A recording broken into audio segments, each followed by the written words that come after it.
안녕하세요, 피해복지입니다. 자, 오늘은 공유지분 토지 세금 때문에 못 판다라는 말을 많이 하는데 그게 무슨 말이죠?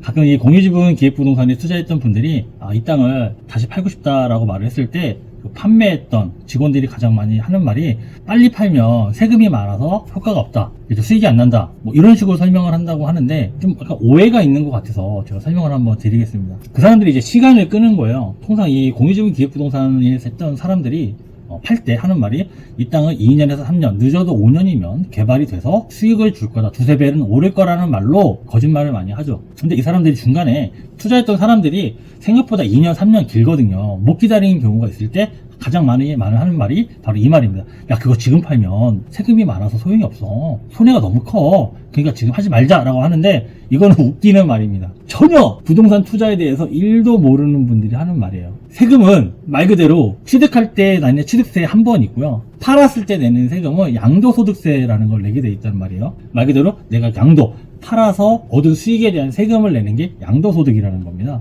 자, 양도소득은 말 그대로 내가 팔아서 비싸게 팔았을 때만 세금을 내는 거죠. 예를 들어 본인이 1억을 주고 투자를 했는데 내가 이거를 1억 5천만 원에 팔았어요. 그럼 5천만 원의 수익이 발생을 한 거잖아요. 이 발생한 5천만 원에 대해서 세금을 내는 거지 처음 냈던 1억에 대한 세금을 내는 건 전혀 아닌 겁니다. 그럼 반대로 해볼게요. 매매솔루션 3단계를 통해서 가끔 최근에 손해로 판매한 분들이 있다고 제가 말씀을 드렸잖아요. 자, 그분 65% 가격에 이거를 매매했는데, 자, 1억으로 그냥 가정을 할게요. 1억 갖다가 이분은 얼마에 팔았다? 6,500만 원에 팔았단 말이에요. 그럼 어떻게 됐어요? 플러스가 됐어요? 마이너스가 됐어요? 마이너스 3,500이 됐잖아요. 그분이 양도세 내왔네요. 팔 때 세금 내왔네요. 안 내요. 수익이 난 게 없잖아요. 팔아서 수익이 나야만 세금을 내는 건데 이분이 2년이 안 돼서 이거를 팔았단 말이에요. 맨날 기획부동산들이 뭐라 그래요? 야, 그 1년 안에 팔면 2년 안에 팔면 난리나. 그거는 수익이 났을 때 얘기인 거고요. 중과하는 것도 수익이 났을 때 얘기하는 거고, 손해보면 세금 낼 게 있다 없다? 없습니다.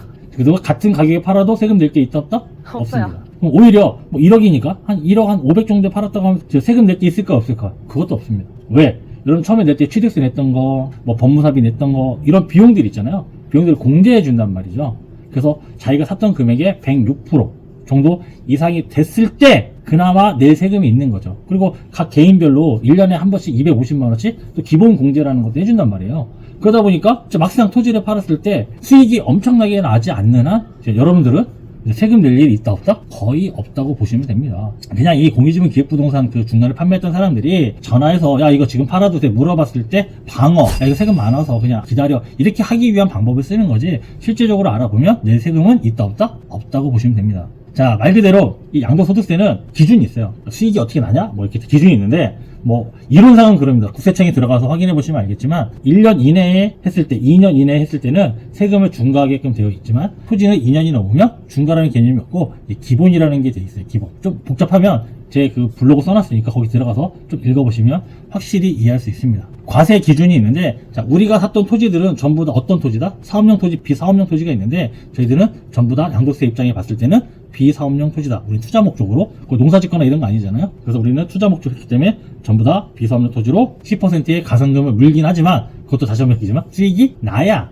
이 돈도 세금도 낼 수가 있는 겁니다. 쉽지 않아요. 여러분들 수익이 나서 이게 한다는 것 자체가. 만약에 2년 정도 지나서 수익이 한 2천만 원 정도 났다고 가정을 해볼게요. 그냥 2천만 원 수익이 났어요. 2년이 넘었고 그때 내는 양도세는 274만 원 정도입니다. 결론적으로 말씀을 드리면. 중간에 과정은 많이 있지만 5천만 원 투자하든 1억을 투자하던 간에 양도세는 수익 난 걸로 기준을 잡으니까 내 수익이 2천만 원이라고 가정을 했을 때 내가 내야 될 세금은 약 274만 원 정도라는 거죠. 나머지 한 1,700만 원 정도는 내가 수익으로 챙길 수 있는 겁니다. 생각보다 세금 그렇게 많지 않아요. 진짜 수익이 났을 때 대부분 수익이 안 나니까 문제인 거죠. 수익이 나지 않더라도 양도세는 신고를 해야 됩니다. 여기서 여러분들 생각보다 그 1년, 2년이라는 기간에 대해서 이렇게 말로는 엄청 쉽게 말을 하지만 사실상 1년, 2년이 쉬운 기간은 아니에요. 특히 2년이라는 기준을 봤을 때 여러분들 그 아파트 주거용 주택 같은 경우 몇 년만 있으면 비과세예요. 보유한 지 2년만 넘게 보유하고 있으면 세금을 내지 않는 양도세 비과세 대상이란 말이죠. 그러면 2년이라는 기간이 넘었다라면 나라에 봤을 때는 이거 정상적인 거래나 투자로 본다는 거죠. 하지만 2년이 안 된 상태에서 이걸 팔겠다고 하면 뭘로 본다? 그렇죠. 투기적인 수요를 보기 때문에 양도, 많은 수익이 난 거에 대해서만 세금을 많이 물리는 거지 내가 어떤 원금까지 해서 세금을 물리는 건 아니라는 거예요. 자, 그 수익조차도 몇 년이 지나가면, 그렇죠. 주택인 경우는 2년이 지나가면 비과세예요. 하지만 토지는 비과세라는 제도가 없어요. 거기 농지 같은 경우는 뭐 작용을 한다거나 뭘 하는 경우는 발생할 수 있지만 토지 투자를 신중하게 해야 되고 더 많은 걸 고민해야 되는 이유가 바로 여기 있는 겁니다. 양도세, 비과세라는 개념이 없다 보니까 적정 기간이 됐을 때 이거를 중간에 팔아서 수익을 회수를 해야 된다는 말을 하는 겁니다. 좋은 기간이 몇 년이다? 3년에서 4년이라고 제가 전에 말씀드렸죠. 그 이유는 명확합니다. 나라에서 야, 니네 오래 보유했으니 세금에 대해서 공제해줄게라고 하는 게 3년 이상부터 장기 보유 특별 공제를 시작을 해주는 겁니다. 6%를 추가적으로 할인하는 게 그때부터 들어가요. 1년 지날 때마다 2%씩 플러스 돼갖고 최종 15년에 30%밖에 되지 않는다는 거죠. 여러분들 그럼 투자라는 건 내가 투자했다가 수익이 나면 이걸 뺐다가 또 투자했다가 하는 거죠. 영원히 부동산에 묻는 것도 아니고요.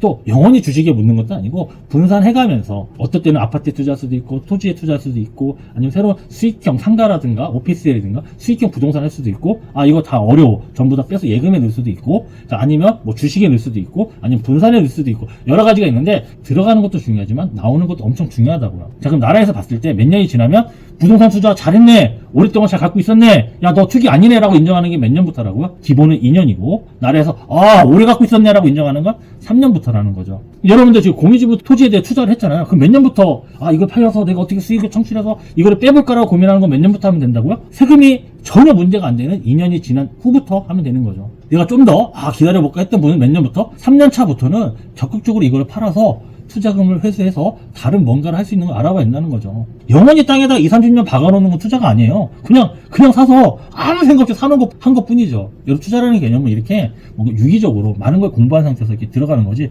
아무리 소액이고 공유주분 기획부동산 파는 게 갖고 있으면 아는 사람이 소개했고 아는 사람이 나 믿으면 된다고 했다라고 생각하지 마시고 본인이 좀 직접 확인 한번 하시고 그 사람들 말을 믿지 마시고 확인하셔야 된다는 얘기 하는 겁니다. 그러니까 제 말도 믿지 마시고요. 말 그대로 여러분 땅이잖아요. 본인 땅이잖아요. 그럼 내가 이 땅을 갖고 내 돈인데 어떻게 투자하고 어떻게 투자됐는지 이걸 어떻게 회수하면 되는지에 대해서 조금만 알아보면 된다고요. 어렵지 않아요. 땅에 가거나 내가 산 거 700원 투자해갖고 등기 떼어봐갖고 공유자가 몇 명 있고 그럼 이 땅이 어떻게 해결해야 되지? 내가 산 거에 폭리가 몇 배 당했지? 그러면 판매하는 업체가 살아있나? 없나? 그럼 없으면 어떻게 해결해야 되지? 이런 식으로 단계를 밟아가면서 소중한 내 돈이잖아요. 왜 그 돈을 그냥 거기 땅에다가 비싼 쓰레기도 아닌데 쓰레기처럼 방치하냐고 이거죠. 그거 공유지분으로 산 토지 죄송한데 그거 안 올라요. 특히 산에나 농지에 했던 거면 거래조차도 요즘엔 어려워요. 근데 내가 그 땅을 산지 그 땅에 투자한 지 오래되지 않았다라면 충분히 기회는 있거든요. 여러분들 몇 년 지나면 이제부터 공유지분 토지에 대한 수익을 회수할 준비를 해야 된다고요? 빠르면 2년, 늦어도 3년부터는 여러분들이 적극적으로 이 땅을 팔아서 내가 어떻게 투자금을 회수할지에 대해서 고민해보고 접근하셔야 된다고요. 이 근거가 제가 주장하는 게 아니고요. 국세청 홈페이지 가면 양도소득세라는 데 딱 펼쳐보면 이렇게 되어 있어요. 야 니네 2년부터까지는 투기한 거 아니니까 괜찮아. 그때부터는 땅 팔고 마음껏 해도 돼. 야 3년이 넘었어? 야 니네 오래 갖고 있었네. 이때부터 세금 혜택도 줄게. 그때부터 팔아도 돼. 이렇게 하는 게 바로 양도소득세라는 거죠. 나라에서도 인정하고 있으니까 무조건 자기가 보유한 지 3년이 넘었다라면 꼭 확인하셔서 이 늪에서 빠져나오고 투자금을 회수했으면 좋겠습니다. 여러분의 피해복제 공유석이었습니다. 감사합니다.